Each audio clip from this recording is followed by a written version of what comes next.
Hi students, আজি তোমালোকক প্ৰেক্টিকেলৰ অকণমান ডিটেইলছ দিম বুলি ভাবিছোঁ। ডিটেইলছ মানে বেলেগ একো নাই। কাউন্সিলে নিৰ্দেশনা জাৰি কৰিছে অহা মানে আজিতো কিমান তাৰিখ হৈ গ'ল? আজি 28 তাৰিখ হৈ গ'ল জানুৱাৰী। 29 তাৰিখৰ পৰা গোটেই অসমত প্ৰেক্টিকেল পৰীক্ষাবোৰ চলাবলৈ দিছে। হয়তো ইনষ্টিটিউশ্যন লৈ তাৰিখবিলাক অকণমান ইফাল সিফাল হ'ব পাৰে।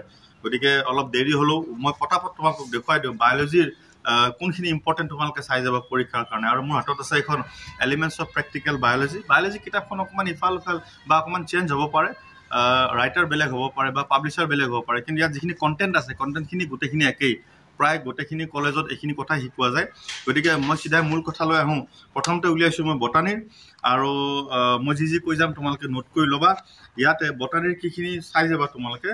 ইয়াত আছে প্ৰথম প্ৰেক্টিকেল এটা আছে equipments necessary for biology practical. ইয়াত এইটো পৰীক্ষাত নাহে। Study of reproductive parts of flower, এইটো কিন্তু পৰীক্ষাত আহিব। আৰু এইটো যিটো পৰীক্ষাত আহিব ইয়াত দুটা ফ্লাৱাৰে আহিব। এটা হৈছে চাইনা ৰ'জ, আমাৰ অসমীয়াত জবা ফুল, আৰু এটা হৈছে ধতুৰা ফুল। গতিকে এই দুটা তোমালোকে ডিছেকশ্যন আৰু ইয়াৰ ডিটেইলছখিনি চাই যাবা। পৰীক্ষাত ইয়াৰ এটা অহাটো একদম খাটাঙে। তাৰপিছত নেক্সট এক্সপেৰিমেণ্ট কিতাপখনত আছে study of flowers adapted to pollination by different agencies. এইটো নাহে, এইটো চাব নালাগে তোমালোকে। ষ্টাডি অফ পলেন গ্ৰেইন বুলি এটা আছে প্ৰেক্টিকেল, এইটো তোমালোকে চাব নালাগে। যদিও তোমালোকে লেবৰেটৰী নোটবুকত হয়তো ইয়াৰ বিষয়ে ডিটেইলছ তোমালোকে লিখিছা বা ছবি আঁকিছা, কিন্তু পৰীক্ষাত নাহে। নেক্সট আছে study of fruits and seeds, এইটো পৰীক্ষাত নাহে। নেক্সট আছে চাইটলজি, ইয়াৰ পৰা আহিব।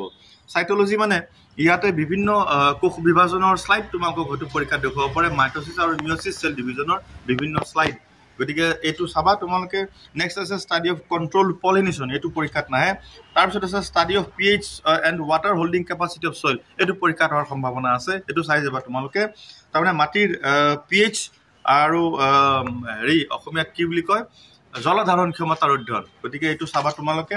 নেক্সট বটানীৰ আৰু এটা আছে ইয়াতে কিতাপখনত, study of plants found in dry and aquatic condition, তাৰমানে শুকান ঠাইত আৰু জলজ পৰিৱেশত পোৱা উদ্ভিদৰ অভিযোজন সম্পৰ্কে অধ্যয়ন। গতিকে ইয়াৰ পৰা যিকোনো এটা আহিবই লাগে। হয়তো তোমালোকৰ জলজ পৰিৱেশত পোৱা উদ্ভিদ আহিব পাৰে, যেনেকৈ মেটেকা, আৰু নহয়তো শুকান পৰিৱেশত পোৱা যিকোনো উদ্ভিদ আহিব পাৰে, যেনেকৈ ধৰা বগৰী গছ বা তেনেকুৱা শুকান জাতীয় যিকোনো, বা কেকটাছ, সাগৰ ফেনা, এইখিনি ইয়াৰ ভিতৰত কোনোবা এটা আহিব লাগে পৰীক্ষাত, এইটো চাই যাবা। নেক্সট এটা আছে কিতাপখনৰ study of plant population frequency and density by quadrat method, এইটো পৰীক্ষাত হোৱাৰ সম্ভাৱনা 60-40 বুলি ধৰা। গতিকে এইটো এনেই তোমালোকে অলপ চাই যাবা, পৰীক্ষাত হোৱাৰ সম্ভাৱনা অলপ কম। নেক্সট আছে study of analogous and homologous organs influence, এইটো পৰীক্ষাত চাই যাবা তোমালোকে। এইটো আহিছে আগে পিছে বহুবাৰ, তাৰমানে সমবৃত্তি আৰু সমহস্ত অংগৰ অধ্যয়নৰ, ইয়াৰ ওপৰত তোমালোকে অকণমান চাই যাবা। তো এইখিনি হ'ল বটানীৰ। নেক্সট তোমালোকক জুলজিৰ ইম্পৰ্টেণ্ট কেইটামান মই কৈ দিওঁ, যিকেইটা পৰীক্ষাত অহাৰ কাৰণে চান্স এইবাৰ বহুত বেছি আছে। প্ৰথমতে আছে জুলজিৰ প্ৰাণী বিজ্ঞানৰ study and identification of the stages of gamete development, এইটো খাটাং পৰীক্ষাত আহিবই। TS of testis, TS of ovary, TS of blastula, তাৰমানে ব্লাষ্টুলা, শুক্ৰাশয় আৰু ডিম্বাশয়ৰ প্ৰস্থচ্ছেদৰ অধ্যয়ন। ইয়াতে পাৰ্মানেণ্ট শ্লাইড তোমালোকক দেখুৱাব। অলৰেডি স্কুলত বা কলেজত তোমালোকক দেখুৱাইছে কিজানি। ইয়াৰে শ্লাইড তোমালোকৰ পৰীক্ষাত আহিব, তোমালোকে আইডেণ্টিফাই কৰিব লাগে বা চিনাক্তকৰণ কৰিব লাগে। নেক্সট আছে study of meiosis cell division, ইয়াতো মিঅ'চিছ চেল ডিভিজনৰ শ্লাইড পৰীক্ষাত আহে, আগে পিছেও আহিছে, গতিকে এইটো চাই যাবা তোমালোকে। নেক্সট আছে টিএছ অফ ব্লাষ্টুলা, ব্লাষ্টুলাৰ কথাটো মই ক'লোঁ, এইটো আহিব পৰীক্ষাত।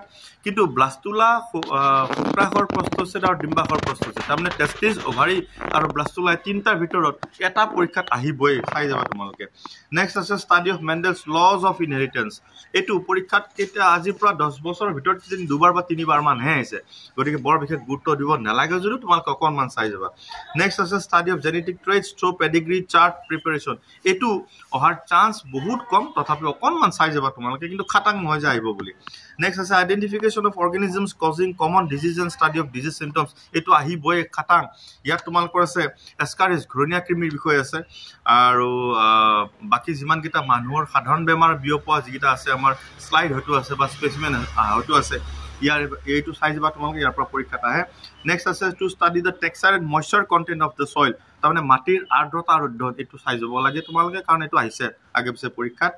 Study of adaptations of animal found in dry condition, এইটো আহিছে পৰীক্ষাত, এইটো চাই যাবা। তাৰমানে শুকান ঠাইত পোৱা প্ৰাণীৰ অভিযোজন সম্পৰ্কে অধ্যয়ন, তাৰমানে শুকান ঠাইত কি প্ৰাণী পোৱা যায়, যেনেকৈ তোমালোকে লেবৰেটৰী নোটবুকত লিখিছা, হয়তো এন্দুৰ বা উট বা তেনেকুৱা ধৰণৰ যিকোনো এটা প্ৰাণীৰ ছবি হয়তো দি দিব প্ৰেক্টিকেলত, আৰু সেইটো আইডেণ্টিফিকেশ্যন কৰিব লাগে তোমালোকে, সেইটো চাই যাবা।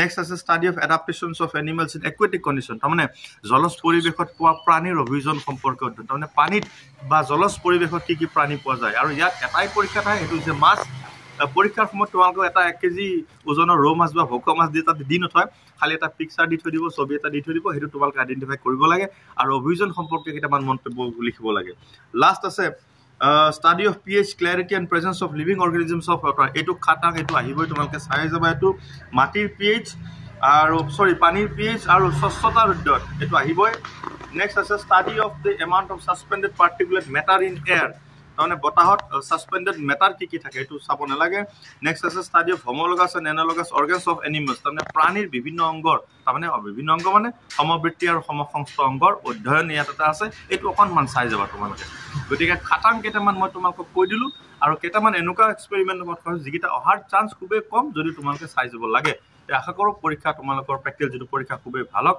আৰু থিওৰি পৰীক্ষা কাৰণ তোমালোকে পঢ়িব লাগে মেইন হৈছে থিওৰি হেতু যদি তোমালোকে ভাল মাৰ্কস আনিব পৰা থিওৰি প্ৰ্যাকটিকেল তোমালোকে এনে অকমান ভাল মাৰ্কস আজিকালি দিয়ে অৱশ্যে তে নতুন ভিডিঅ'টিত পুনৰ তোমালোকক লগ পাম তেতিয়ালৈকে বাই বাই